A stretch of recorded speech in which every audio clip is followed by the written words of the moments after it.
తులారాశి వాళ్ళే 100 కోట్లు, 1,00,00,000 కోట్లు సంపాదిస్తున్నారు. దాంట్లో కొన్ని నక్షత్రాలను స్పెషల్ గా ఫోకస్ చేస్తున్నారు. లైక్ స్వాతి నక్షత్రం. యెస్. అవును. మీరు మొన్న చార్ధామ్ యాత్ర గాని, కేదార్‌నాథ్, బద్రీనాథ్ వెళ్ళినప్పుడు స్వాతి నక్షత్రం వాళ్ళు తులారాశిలో ఉంటే చాలా అదృష్టవంతులు అవుతున్నారు. నేను చెప్పాను. అక్కడ ఇంతవరకు కూడా చెప్పాను. చాలా మందిని చూసాను సార్, న్యూమరాలజిస్ట్, ఆస్ట్రో న్యూమరాలజిస్ట్. అవును. ఎవ్వరు ఇన్ని యాత్రలు చేసుండరు.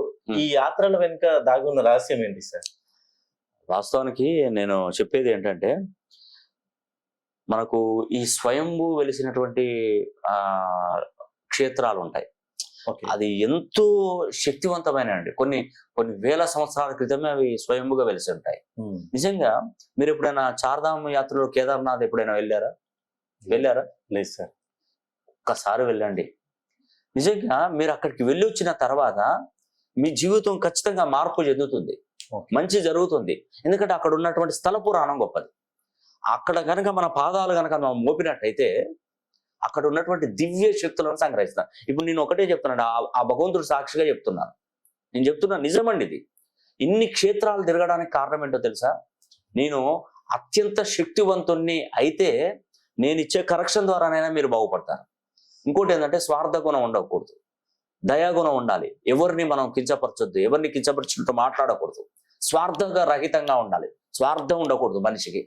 మనం చేసేది మంచి జరగాలని కోరుకునే వ్యక్తులైతే, నేను ఆ కేదార్నాథ్ ఆ యొక్క పరమేశ్వరుని సాక్షిగా చెప్తున్నాను. అక్కడికి వెళ్ళినప్పుడు స్పర్శలింగం మనం చాలా చక్కగా ముట్టుకోవచ్చు లింగాన్ని. నేను నా తల ఆ లింగానికి పెట్టేసి ఇప్పటి వరకు నా దగ్గర వచ్చి కరెక్షన్ తీసుకున్నటువంటి వారు, తీసుకొని వారు కూడా అందరూ బాగుండాలి, అందరిని చల్లగా చూడని నేను కోరుకోను. నా కుటుంబం, నా పిల్ల గురించి నేను కోరుకోలేదు. ముఖ్యంగా స్వాతి నక్షత్రం తులారాశి గురించి ఎందుకు చెప్తున్నారంటే, వాళ్ళకి మహర్దశ వచ్చిందండి. వాళ్ళకి టైం బాగుంది. అసలు వాళ్ళు దాన్ని టైం వేస్ట్ చేసుకుంటున్నారు.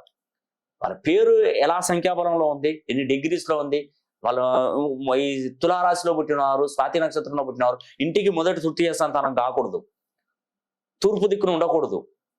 అదేవిధంగా ఎస్, ఎల్, జి, సి, ఏ అనే అక్షరాలతో పేర్లు మొదలైన కూడా వాళ్ళకి సమస్య. ఇంట్లో 2 రాసులు కలిసి ఉండకూడదు.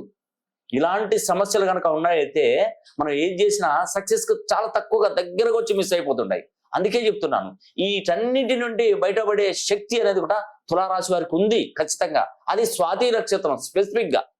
నిజంగా ఆ స్వాతి నక్షత్రంలో కొందరు నా దగ్గరకు వస్తున్నారు, ఏమమ్మా మీరు ఈ స్వాతి నక్షత్రంలో ఈ అబ్బాయి జన్మించారన్న పండితులను అడిగి డెలివరీ చేయించారా అట్లా అంటే, కాదు సార్, నిజంగానే మాకు తెలియకుండానే స్వాతి నక్షత్రం, మీరు చాలా అదృష్టవంతులు అని చెప్పారు.